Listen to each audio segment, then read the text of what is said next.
ഓം പരാശക്തി നമ. ഒരിക്കൽ അമ്മ അരുളി, ചില മക്കൾ ശക്തിപൂർവ്വം ഏറെ നേരം ശ്വാസോച്ഛ്വാസം ചെയ്തിട്ട് അനുഭൂതികൾ ഉണ്ടായി മറ്റൊരു ലോകത്തു പോയി എന്നൊക്കെ അമ്മയോട് പറഞ്ഞു.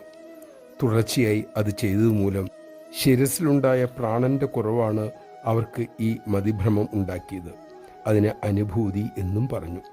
ചില മക്കൾ പ്രകാശബിന്ദുക്കളെ കാണാറുണ്ടത്രേ. അത് അവരുടെ കണ്ണിൻ്റെ പ്രശ്നം കൊണ്ടാണ്. നേത്രവിദഗ്ധനെ കണ്ട് മരുന്ന് കഴിച്ചതോടെ അവരുടെ പ്രകാശബിന്ദുക്കളും പോയി.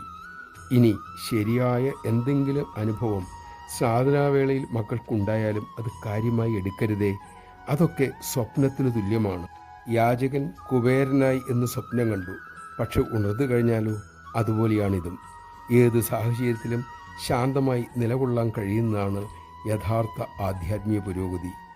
എല്ലാറ്റിലും നന്മയെ കാണാൻ കഴിയുന്നതുമാണ് പുരോഗതി. അതുവഴിയിലൂടെ മുന്നോട്ട് പോകുക. നമഃ ശിവായ.